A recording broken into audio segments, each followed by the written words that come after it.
Welcome. Step into a world where stories breathe through my voice. Leave everything behind, find your perfect spot, and let's begin. The Haunted Doll's House. "I suppose you get stuff of that kind through your hands pretty often," said Mr. Dillet, as he pointed with his stick to an object which shall be described when the time comes. And when he said it, he lied in his throat, and knew that he lied. Not once in 20 years, perhaps not once in a lifetime, could Mr. Chittenden, skilled as he was in ferreting out the forgotten treasures of half a dozen counties, expect to handle such a specimen. It was collector's palaver, and Mr. Chittenden recognized it as such. "Stuff of that kind, Mr. Dillet? It's a museum piece, that is." "Well, I suppose there are museums that'll take anything." "I've seen one, not as good as that, years back," said Mr. Chittenden thoughtfully. "But that's not likely to come into the market. And I'm told they have some fine ones of the period over the water.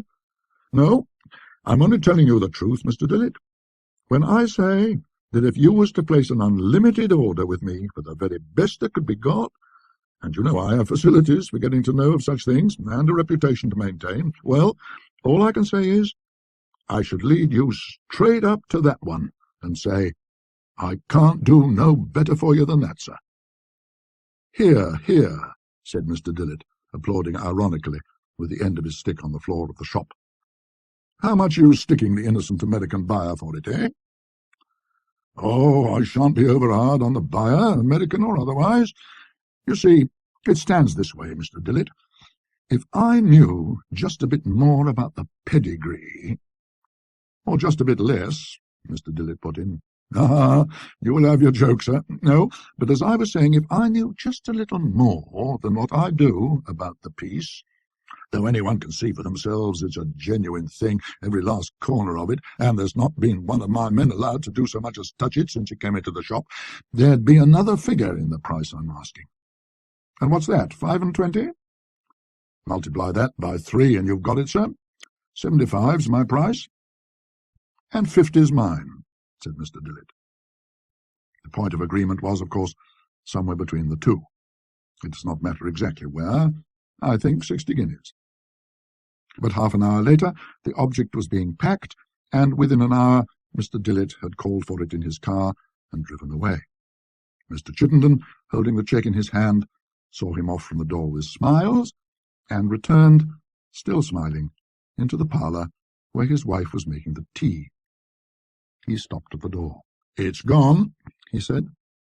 "Thank God for that," said Mrs. Chittenden, putting down the teapot. "Mr. Dillet, was it?" "Yes, it was." "Well, I'd sooner it was him than another." "Oh, I don't know. He ain't a bad fellow, my dear." "Maybe not, but in my opinion he'd be none the worse for a bit of a shake-up." "Well, if that's your opinion, it's my opinion he's put himself into the way of getting one. Anyhow, we shan't have no more of it. That's something to be thankful for." And so Mr. and Mrs. Chittenden sat down to tea. And what of Mr. Dillet and of his new acquisition? What it was, the title of this story will have told you. What it was like, I shall have to indicate as well as I can. There was only just room enough for it in the car, and Mr. Dillet had to sit with the driver.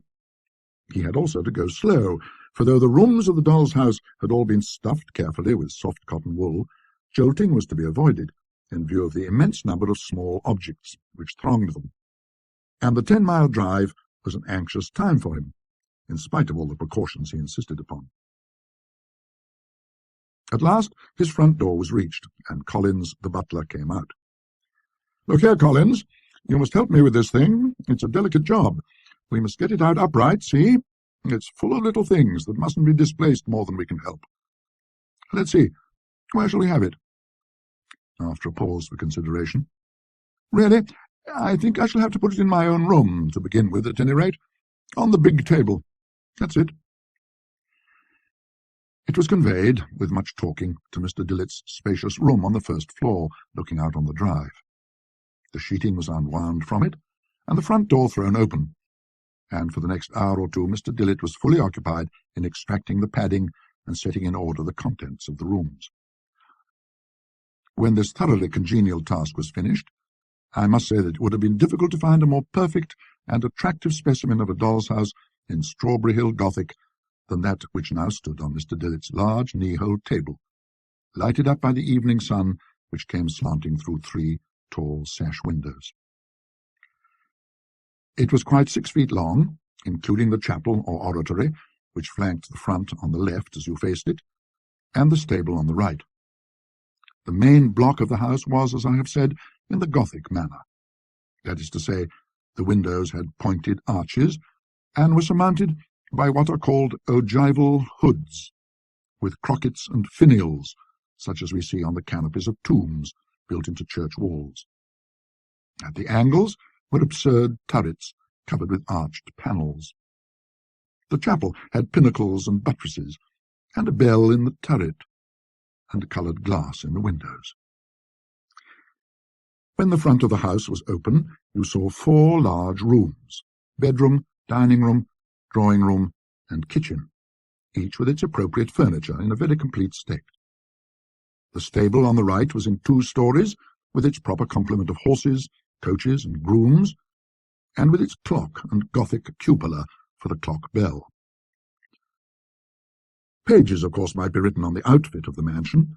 How many frying pans, how many gilt chairs, hot pictures, carpets, chandeliers, 4 posters, table linen, glass, crockery, and plate it possessed. But all this must be left to the imagination. I will only say that the base or plinth on which the house stood, for it was fitted with one of some depth, which allowed of a flight of steps to the front door and a terrace, partly balustraded, contained a shallow drawer or drawers in which were neatly stored sets of embroidered curtains, changes of raiment for the inmates, and, in short, all the materials for an infinite series of variations and refittings of the most absorbing and delightful kind. Quintessence of Horace Walpole. That's what it is. He must have had something to do with the making of it. Such was Mr. Dillet's murmured reflection as he knelt before it in a reverent ecstasy. Simply wonderful. This is my day, and no mistake. £500 coming in this morning for that cabinet which I never cared about, and now this, tumbling into my hands for a 10th, at the very most, of what it would fetch in town. Well, well, it almost makes one afraid something will happen to counter it. Let's have a look at the population, anyhow. Accordingly, he set them before him in a row.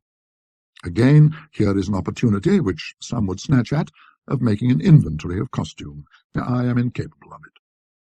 There were a gentleman and lady in blue satin and brocade, respectively. There were 2 children, a boy and a girl. There was a cook, a nurse, a footman, and there were the stable servants, 2 postilions, a coachman, 2 grooms. Anyone else? Yes, possibly. The curtains of the 4-poster in the bedroom were closely drawn round all 4 sides of it, and he put his finger in between them and felt in the bed. He drew the finger back hastily, for it almost seemed to him as if something had not stirred, perhaps, but yielded in an odd, live way as he pressed it. Then he put back the curtains, which ran on rods in the proper manner, and extracted from the bed a white-haired old gentleman in a long linen nightdress and cap, and laid him down by the rest. The tale was complete. Dinner-time was now near, so Mr. Dillet spent but 5 minutes in putting the lady and children into the drawing-room, the gentleman into the dining-room, the servants into the kitchen and stables, and the old man back into his bed. He retired into his dressing-room next door, and we see and hear no more of him until something like 11 o'clock at night. His whim was to sleep surrounded by some of the gems of his collection. The big room in which we have seen him contained his bed. Bath, wardrobe, and all the appliances of dressing were in a commodious room adjoining. But his 4-poster, which itself was a valued treasure, stood in the large room, where he sometimes wrote, and often sat, and even received visitors. Tonight he repaired to it in a highly complacent frame of mind. There was no striking clock within earshot, none on the staircase, none in the stable, none in the distant church tower. Yet it is indubitable that Mr. Dillet was startled out of a very pleasant slumber by a bell tolling 1. He was so much startled that he did not merely lie breathless with wide-open eyes, he actually sat up in his bed. He never asked himself, till the morning hours, how it was that, though there was no light at all in the room, the doll's house on the knee-hole table stood out with complete clearness. But it was so. The effect was that of a bright harvest moon, shining full on the front of a big white stone mansion. A quarter of a mile away it might be, and yet every detail was photographically sharp. There were trees about it, too, trees rising behind the chapel and the house. He seemed to be conscious of the scent of a cool, still September night. He thought he could hear an occasional stamp and clink from the stables as the horses stirring. And with another shock, he realized that above the house he was looking not at the wall of his room with its pictures, but into the profound blue of a night sky. There were lights, more than one, in the windows, and he quickly saw that this was no four-roomed house with a movable front, but one of many rooms and staircases, a real house, but seen as if through the wrong end of a telescope. "You mean to show me something?" he muttered to himself, and he gazed earnestly on the lighted windows. They would in real life have been shuttered or curtained, no doubt, he thought, but as it was, there was nothing to intercept his view of what was being transacted inside the rooms. 2 rooms were lighted, one on the ground floor, to the right of the door, one upstairs on the left, the first brightly enough, the other rather dimly. The lower room was the dining room. A table was laid, but the meal was over, and only wine and glasses were left on the table. The man of the blue satin and the woman of the brocade were alone in the room, and they were talking very earnestly, seated close together at the table, their elbows on it. Every now and again stopping to listen, as it seemed. Once he rose, came to the window and opened it, and put his head out and his hand to his ear. There was a lighted taper in a silver candlestick on the sideboard. When the man left the window, he seemed to leave the room also, and the lady, taper in hand, remained standing and listening. The expression on her face was that of one striving her utmost to keep down a fear that threatened to master her, and succeeding. It was a hateful face, too, broad, flat, and sly. Now the man came back, and she took some small thing from him, and hurried out of the room. He, too, disappeared, but only for a moment or two. The front door slowly opened, and he stepped out and stood on the top of the perron, looking this way and that, then turned towards the upper window that was lighted, and shook his fist. It was time to look at that upper window. Through it was seen a 4-post bed, a nurse or other servant in an armchair, evidently sound asleep. In the bed, an old man lying, awake, and, one would say, anxious, from the way in which he shifted about and moved his fingers, beating tunes on the coverlet. Beyond the bed a door opened. Light was seen on the ceiling, and the lady came in. She set down her candle on a table, came to the fireside, and roused the nurse. In her hand she had an old-fashioned wine bottle, ready uncorked. The nurse took it, poured some of the contents into a little silver saucepan, added some spice and sugar from castors on the table, and set it to warm on the fire. Meanwhile, the old man in the bed beckoned feebly to the lady, who came to him, smiling, took his wrist as if to feel his pulse, and bit her lip, as if in consternation. He looked at her anxiously, and then pointed to the window and spoke.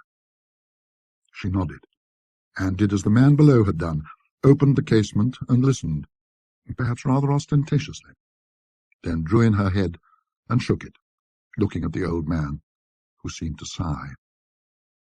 By this time the posset on the fire was steaming, and the nurse poured it into a small two-handled silver bowl and brought it to the bedside. The old man seemed disinclined for it and was waving it away, but the lady and the nurse together bent over him and evidently pressed it upon him. He must have yielded, for they supported him into a sitting position and put it to his lips. He drank most of it, in several draughts, and they laid him down. The lady left the room, smiling good night to him, and took the bowl, the bottle, and the silver saucepan with her. The nurse returned to the chair, and there was an interval of complete quiet. Suddenly the old man started up in his bed, and he must have uttered some cry, for the nurse started out of her chair and made but one step of it to the bedside. He was a sad and terrible sight, flushed in the face, almost to blackness, the eyes glaring whitely, both hands clutching at his heart, foam at his lips. For a moment the nurse left him, ran to the door, flung it wide open, and, one supposes, screamed aloud for help, then darted back to the bed and seemed to try feverishly to soothe him, to lay him down, anything. But as the lady, her husband, and several servants rushed into the room with horrified faces, the old man collapsed under the nurse's hands and lay back, and the features, contorted with agony and rage, relaxed slowly into calm. A few moments later, lights showed out to the left of the house, and a coach with flambeaux drove up to the door. A white-wigged man in black got nimbly out and ran up the steps, carrying a small leather trunk-shaped box. He was met in the doorway by the man and his wife, she with her handkerchief clutched between her hands, he with a tragic face, but retaining his self-control. They led the newcomer into the dining-room, where he set his box of papers on the table, and, turning to them, listened with a face of consternation at what they had to tell.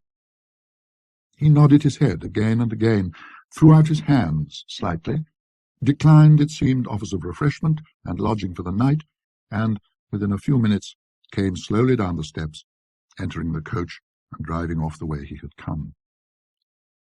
As the man in blue watched him from the top of the steps, a smile, not pleasant to see, stole slowly over his fat white face. Darkness fell over the whole scene as the lights of the coach disappeared. But Mr. Dillet remained sitting up in the bed. He had rightly guessed that there would be a sequel. The house front glimmered out again before long, but now there was a difference. The lights were in other windows, one at the top of the house, the other illuminating the range of coloured windows of the chapel. How he saw through these, it is not quite obvious, but he did. The interior was as carefully furnished as the rest of the establishment, with its minute red cushions on the desks, its Gothic stall canopies, and its western gallery and pinnacled organ with gold pipes. On the centre of the black and white pavement was a bier. 4 tall candles burned at the corners. On the bier was a coffin, covered with a pall of black velvet. As he looked, the folds of the pall stirred. It seemed to rise at one end. It slid downwards. It fell away, exposing the black coffin with its silver handles and nameplate. One of the tall candlesticks swayed and toppled over. Ask no more, but turn, as Mr. Dillet hastily did, and look in at the lighted window at the top of the house, where a boy and a girl lay in 2 truckle beds, and a 4-poster for the nurse rose above them. The nurse was not visible for the moment, but the father and mother were there, dressed now in mourning, but with very little sign of mourning in their demeanour. Indeed, they were laughing and talking with a good deal of animation, sometimes to each other, and sometimes throwing a remark to one or other of the children, and again laughing at the answers. Then the father was seen to go on tiptoe out of the room, taking with him as he went a white garment that hung on a peg near the door. He shut the door after him. A minute or two later it was slowly opened again, and a muffled head poked round it. A bent form of sinister shape stepped across to the truckle beds, and suddenly stopped, threw up its arms, and revealed, of course, the father, laughing.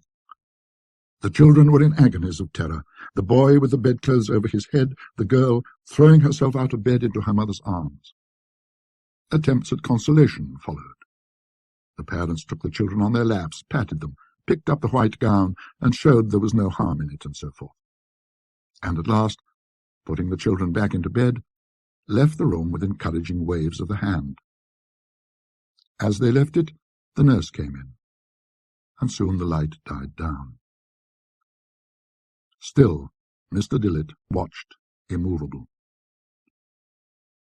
A new sort of light, not of lamp or candle, a pale, ugly light began to dawn around the door-case at the back of the room. The door was opening again. The seer does not like to dwell upon what he saw entering the room. He says it might be described as a frog, the size of a man, but it had scanty white hair about its head. It was busy about the truckle beds, but not for long. The sound of cries, faint as if coming out of a vast distance, but even so, infinitely appalling, reached the ear. There were signs of a hideous commotion all over the house. Lights moved along and up, and doors opened and shut, and running figures passed within the windows. The clock in the stable turret tolled 1, and darkness fell again. It was only dispelled once more to show the house front. At the bottom of the steps, dark figures were drawn up in 2 lines, holding flaming torches. More dark figures came down the steps, bearing first one, then another small coffin. And the lines of torch-bearers, with the coffins between them, moved silently onward to the left. The hours of night passed on, never so slowly, Mr. Dillet thought. Gradually he sank down from sitting to lying in his bed, but he did not close an eye, and early next morning he sent for the doctor. The doctor found him in a disquieting state of nerves, and recommended sea air. To a quiet place on the east coast he accordingly repaired by easy stages in his car. One of the first people he met on the seafront was Mr. Chittenden, who, it appeared, had likewise been advised to take his wife away for a bit of a change. Mr. Chittenden looked somewhat askance upon him when they met, and not without cause. "Well, I don't wonder at you being a bit upset, Mr. Dillet." "What?" "Yes, well, I might say horrible upset, to be sure, seeing what me and my poor wife went through ourselves. But I put it to you, Mr. Dillet, one of 2 things. Was I going to scrap a lovely piece like that, on the one hand, or was I going to tell customers, I'm selling you a regular picture palace drama in real life of the olden time, billed to perform regular at 1 o'clock a.m.? Why, what would you have said yourself? Next thing you know, 2 justices of the peace in the back parlour, and poor Mr. and Mrs. Chittenden off in a spring cart to the county asylum, and everyone in the street saying, I thought it had come to that. Look at the way the man drank. And me next door, or next door but one, to a total abstainer, as you know. Well, there was my position. What? Me have it back in the shop? Well, what do you think? No, but I'll tell you what I will do. You shall have your money back, bar the £10 I paid for it, and you make what you can. Later in the day, in what is offensively called the smoke-room of the hotel, a murmured conversation between the 2 men went on for some time. How much do you really know about that thing, and where it came from? Honest, Mr. Dillet, I don't know the house. Of course, it came out of the lumber room of a country house, that anyone could guess, but I'll go so far as to say this, that I believe it's not 100 miles from this place. Which direction, how far, I've no notion. I'm only judging by guesswork. The man as I actually paid the cheque to ain't one of my regular men, and I've lost sight of him, but I have the idea that this part of the country was his beat, and that's every word I can tell you. But now, Mr. Dillet, there's one thing that rather physics me. That old chap. I suppose you saw him drive up to the door. I thought so. Now, would he have been the medical man, do you take it? My wife would have it so, but I stuck to it. That was the lawyer, because he had papers with him, and one he took out was folded up. I agree, said Mr. Dillet. Thinking it over, I came to the conclusion that was the old man's will. ready to be signed. "Just what I thought," said Mr. Chittenden. "And I took it that will would have cut out the young people, eh?" Well, it's been a lesson to me, I know that. I shan't buy no more dolls' houses, nor waste no more money on the pictures. As to this business of poisoning grandpa, well, if I know myself, I never had much of a turn for that. Live and let live, that's been my motto throughout life. I ain't found it a bad one." Filled with these elevated sentiments, Mr. Chittenden retired to his lodgings. Mr. Dillet next day repaired to the local institute, where he hoped to find some clue to the riddle that absorbed him. He gazed in despair at a long file of the Canterbury and York Society's publications of the parish registers of the district. No print resembling the house of his nightmare was among those that hung on the staircase and in the passages. Disconsolate, he found himself at last in a derelict room, staring at a dusty model of a church in a dusty glass case. Model of St. Stephen's Church, Coxham, presented by J. Merriweather, Esquire, of Ilbridge House, 1877, the work of his ancestor James Merriweather, deceased 1786. There was something in the fashion of it that reminded him dimly of his horror. He retraced his steps to a wall map he had noticed, and made out that Ilbridge House was in Coxham parish. Coxham was, as it happened, one of the parishes of which he had retained the name when he glanced over the file of printed registers, and it was not long before he found in them the record of the burial of Roger Milford, aged 76, on the 11th of September, 1757, and of Roger and Elizabeth Merriweather, aged 9 and 7, on the 19th of the same month. It seemed worthwhile to follow up this clue, frail as it was, and in the afternoon he drove out to Coxham. The east end of the north aisle of the church is a Milford chapel, and on its north wall are tablets to the same persons. Roger, the elder, it seems, was distinguished by all the qualities which adorn the father, the magistrate, and the man. The memorial was erected by his attached daughter Elizabeth, who did not long survive the loss of a parent ever solicitous for her welfare, and of 2 amiable children. The last sentence was plainly an addition to the original inscription. A yet later slab told of James Merriweather, husband of Elizabeth, who in the dawn of life practised, not without success, those arts which, had he continued their exercise, might, in the opinion of the most competent judges, have earned for him the name of the British Vitruvius, but who, overwhelmed by the visitation which deprived him of an affectionate partner and blooming offspring, passed his prime and age in a secluded yet elegant retirement. His grateful nephew and heir indulges a pious sorrow by this too brief recital of his excellencies. The children were more simply commemorated. Both died on the night of the 12th of September. Mr. Dillet felt sure that in Ilbridge House he had found the scene of his drama. In some old sketchbook, possibly in some old print, he may yet find convincing evidence that he is right.